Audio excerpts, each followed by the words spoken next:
Hey, welcome everybody back to another edition of Stay Connected. I'm your host, George Klippel with Live View. And today we've got a very special guest, Todd Mason over at Broadcast Management Group. He's joining us to talk about at-home production workflows and some really cool stuff that he's been doing in the sports vertical. And I'm really excited to have him here. Todd, thanks very much for joining us. Thanks, George. Thrilled to be here. So before we dive in and talk about the latest thing you've got going, and it's actually featuring one of my favorite sports, hockey, why don't we talk a little bit about your company and tell us a little bit about your background and how you got started and a little bit about Broadcast Management Group. I've run a couple of different production companies over my career before founding BMG in 2005. So going on 16 years ago, or we're in our 16th year now. And the company, the Broadcast Management Group, has 6 areas of specialty. One is in live multi-camera production. The other is in consulting services, creative services, which is show format development. We have an event management division, a systems design and integration division, and long-term staffing division. Our corporate headquarters is in Washington, D.C., but we have offices in New York, LA, Chicago, and Las Vegas. And our biggest production markets would naturally be New York and LA. At your time at BMG, when did you come upon Live View and get interested in our product? When did you start using it? I've been familiar with the product, since LiveView really came on the scene and started becoming the dominant, system used by television stations. My wife was an anchor reporter. She retired a couple of years ago, but in the field, she was often using, her crew was using LiveView, and so I knew it from that application perspective. But for BMG, we hadn't really started using it until about 4 or 5 years ago. And now, we own as a company about 15 or 16 units, between LU610s, 300s, 600s, 800s, 2000s. And we use it, robustly every day in our production. Our systems integration division, often incorporates that into systems design that we have with clients. We run an OTT channel for TD Ameritrade, and we use LiveView extensively. We're able to connect multiple insert studios, or nowadays home studios, from all over the country full time. It's very cost effective. I was an early adapter of video over IP, so I've been following it early on, and we use different types of devices. We use video over IP and connecting to Encompass and working with their system. We use LTN. But the LiveView system is really an amazing system for our application, which is mostly hardwired Ethernet connection with the boxes that we use. We don't use as much the bonded cellular feature, which is really important to a lot of people. But for our productions, usually they're at a location where we have Ethernet connection, and we may use bonded cellular as a backup, but we usually have a strong Ethernet connection and their full-time connectivity locations. So that's about 4 or 5 years with LiveView, really intensely in the last 4 years, and we can't seem to stop buying it. Well, we don't mind that, of course. So, are you sure you're okay with that? Absolutely. I don't want to offend anyone. No, of course not. Now, it's interesting. You mentioned the different divisions that you have, and one of the divisions you have is a sports division. And last year was a very difficult year for sports with COVID-19, and difficult year in many ways for many different verticals. But you mentioned that your sports division actually saw some growth last year, and in particular tying into this topic that we're going to talk about today with hockey in the AHL. This division is one that's using LiveView for this particular project. So talk a little bit about that sports division and how they kind of are using LiveView for this new project that we're focusing on today. So we launched January 2020, our sports packaging division, and we were off to a great start, and then COVID hit and all sports were canceled. So our focus started started focusing on other areas of our business with our to support our existing customer base. And so that was a lot of our focus. And then toward the end of 2020, we started looking at, again, 2021 and where we were going to focus. And so we have re-energized our sports packaging division. And our model is largely on REMI workflow. So Todd, sorry to interrupt, just for those who may not have heard of sports packaging before, when you say sports packaging, what do you mean? Yeah, so there are different ways that games are produced. So the networks themselves, like ESPN, Fox, Sinclair, they have internal producers and they produce games, a certain percentage of their games, but generally a relatively small percentage of their games. And they would hire, mobile truck companies, they would hire crews and stuff like that for their games. But then the bulk of their games are produced by packagers, and those are essentially a producer that will turnkey that game. And so they essentially deliver a signal to the network, to the NOC of that game, but the producer is responsible for everything.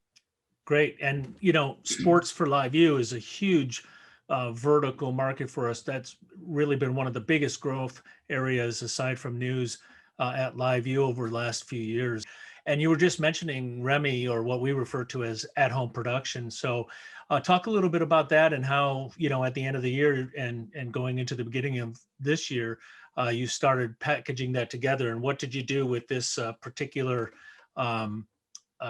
program or topic that we're going to dive into with the AHL? For us, when COVID hit, we produce about 70 hours a week of live television programming, Monday through Friday on average. And we needed to get all of our all of our on-air talent at home. But we also needed, we were concerned for the health of our employees, our producers, directors, technical staff. So we engineered a way, and largely working with LiveView a lot, to be able to get those folks at home also. And so we went from, in one of our studio operations where we have about 40 people a day that work out of the studio, we're down to like 6 a day now. So the facility, which we happen to be designing and building a new facility in the middle of COVID, so we had to retrofit that facility for remote control operation. And so, people are working from home, accessing and controlling the equipment that's actually at the brick and mortar facility. And in the world of sports, there's certain producers that are really great at, say, for example, hockey. And so you want your top pick people, but getting them from location to location, is a logistical challenge. And because you factor in the travel time, if they didn't have to travel, you could use them for more games. If they didn't have to travel, they just dial in for one game that's one day and the next day. But if they have to travel from point to point, then you lose productivity there. So it reduces cost, a REMI workflow, and it also opens the universe for talent. And so you can have the best people working on each type of television show format that you're looking to do. So let's dive into some of the specifics about this particular hockey club. You actually inked a deal with, I guess, Sinclair Broadcast and the Las Vegas Silver Knights, if I'm correct. And yes, you moved from the LU 300s and 600s and actually went with our flagship product, the new LU 800, the first unit ever to have 4 inputs into one unit to stream from. So why don't you talk a little bit about that and tell us how that came together, and then we can dive into a little bit of the tech and spec and talk about that workflow specifically. We were one of your first customers with the LU 800. The minute I knew about them and saw they were coming onto the market, I knew that would be an amazing fit for our REMI workflow. So we bought 2 800s right off the bat as soon as I could get you to sell it to me. And we used it a fair amount since we acquired it, which I think was late summer. In sports, for this AHL hockey game, we are bringing 9 cameras back from the arena to our broadcast hub. So we recently completed building, to my knowledge, the first completely designed from the ground up REMI broadcast hub. And so a key component to that working efficiently is the LU800s. That's how we get the signals back from the game to the broadcast hub. And so we have a router at the location. So I mentioned we have 9 cameras. We have 9 cameras, plus we also have access to 4 cameras in the arena cameras. Currently, we're limited to 8 pass back. We route some of the cameras and we swap them out. So we use all 8 pass coming back with embedded audio. And then we send back to the arena for the announcers the program cut. So that we send back from an LU610 from the broadcast hub and receive that in our REMI mobile unit that we also recently built, that's custom made and the first of its kind. That's a specific REMI mobile unit, which has all the front end gear that would interface with the broadcast hub. So we have LU2000s in that unit that receive the signal so that we can feed the arena and the announcers. So we have a package of, we're doing a package of 10 games. We did the first one in about 3 weeks ago, and it worked amazing. So essentially you're taking the camera feeds from the arena, sending them through the LU800s back to your control room, which is located in New York, correct? No, the new REMI hub is in Las Vegas. Oh, okay, got it. So it's actually coming from the stadium there, going back to the REMI hub. They're doing the switching there. You're sending return video back to the announcers. So they're getting the full experience, being able to see everything, do their announcing, and then it's going out to Sinclair, the broadcast station, for air. Is that how the whole round trip is? That's right. We are sending a primary and backup feed via LiveView from our BOC, Broadcast Operations Center, to the network across town. And again, the fact that the network is in town, and the fact that the broadcast center and the arena happen to be in town is really irrelevant, because they could literally be anywhere in the world. It just so happens with this project, it's all in town. But that really doesn't matter. So the signal flow, yes, everything comes to and from the arena to the broadcast operations center, the BMG broadcast hub, and then it goes from the hub to the NOC for the network. Yeah, it's amazing that you can do this REMI and at-home production workflow, literally, like you said, from anywhere in the world, and not every seat has to be in the same location, and you can save so much. And that brings me to my next question on ROI. There's a lot of questions from customers about ROI and, what did they do before? What's when you're putting something like this together and pitching it, what are the clients seeing for ROI, and what's the savings that they typically see when you're talking to them about using a live view environment over what else they would use, typically satellite or something else? ROI is really important. And it becomes more and more important because budgets continue to get challenged, in our industry across the board. But I can give you, I'll take a completely different project for confidentiality purposes, but this is a real project. But obviously I'm not going to disclose who the client is, but it is a limited series, 5 episodes, live, 2-hour shows, 1 a week for 5 consecutive weeks, but at 5 different locations across the country. So they looked at doing a traditional workflow, which would be bring in a mobile unit, full mobile truck. Of course, then you need to bring in power, and then you bring in a satellite truck because it's live, and then you bring in all of the crew, and you're going to travel all that equipment and all of that crew for 5, really 6 weeks, leading up to it, and then the 5 weeks of the show. You're sort of like gypsies, go one to the other. So the other option is to do a REMI workflow. So we send out our REMI mobile unit, which has the cameras, the audio gear, and the transmissions gear, which is LiveView. In this particular case, it's 24 channels of 24 video channels that we need to send back to the REMI hub. So the crew that's going with the mobile unit, they are pretty much booked solid for that 5-6 weeks.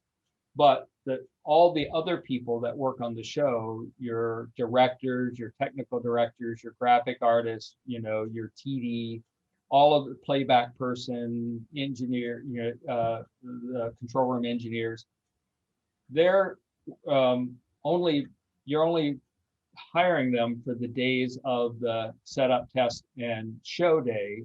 You're not hiring them for a travel day, and you're not spending the cost of travel. So to compare a REMI workflow versus a traditional model on the road workflow, the savings is about $350,000. That's amazing. That's a lot of money. Right. That's a lot of money, and you actually have a better workflow, and you're a lot of that savings is you're hiring people for less days, and you're cutting, travel costs is very expensive, and so you're cutting out that travel costs. What's your initial first impressions of the 800, and considering it's the first unit out there where you've got those 4 inputs and you've got 16 channels of audio, and I mean, there's so many new things with it. Just what's your overall first impressions? It's been fantastic. And, the exciting thing about it is, we're one of the first adopters of it, and you're just scratching the surface of the potential of that box, so, as you guys continue to develop, the software, and there's going to be, more and more opportunities. So we're really excited to be on the ground floor, to have been part of the ground floor this past summer. And in every application we've used it, it's worked really, really well. And the other, is latency. As LiveView continues to push the envelope on latency, and that's really, one of the most important things with REMI production is latency. Everyone wants to get to 0 latency, and our engineering team is constantly all over that. And so, seeing what LiveView is doing in that area is also really exciting. It keeps getting better. Yeah, that's great to hear. And, we are with, moving towards ultra low latency, and, we've been sub-second delay now, and that for years. And like you said, everybody wants that 0 delay. And as your dog's moving off screen, he's got low latency getting out of there. That's right. Yeah, But that is the ultimate goal. And with the capabilities, the LU800 and other things that we're working on in the roadmap, I think that's going to really give us a big leading edge in the marketplace. But I'm really happy to hear your story about the Silver Knights, and it's amazing the content that you've been producing. It looks great, and from what I've seen. And is there anything that I haven't asked yet that you'd like to close out with from our episode today? We're looking, I mentioned this other job coming up is 24 cameras. For us, it's going to be, more and more feeds coming back, to the REMI facility. We've looked at, like I said, I would have never invested in this broadcast center if I thought this was just a COVID situation, because God willing, COVID will be behind us at some point. What I look at is the future way content's going to be produced. We just hosted an industry panel today, talking about the future of television production, and the impact of COVID and how that will last after COVID, things that won't go back to the way they were. And one of those, I think, you try to always look, the glass is half full, the silver lining. And I think, of the silver lining of COVID and so much, sadness related to COVID, is it has pushed innovation in our industry, and LiveView has really been one of those leaders in that innovation. And we are going to end up with a better workflow afterward. There are going to be things that have changed about the workflow in the last year that will not go back. And so I think it's propelled the technology probably a good 5 years. And I'm pretty excited about that. And I'm excited where LiveView is going, to support that effort. And you're one of the pillars in making REMI workflow successful. Well, Todd, I think we're going to leave it right there. And I want to thank you for taking the time to be on the show today. Really appreciate it. And excellent job. And again, thank you so much. And I want to thank our viewers for watching Stay Connected as always. And we will see you next time.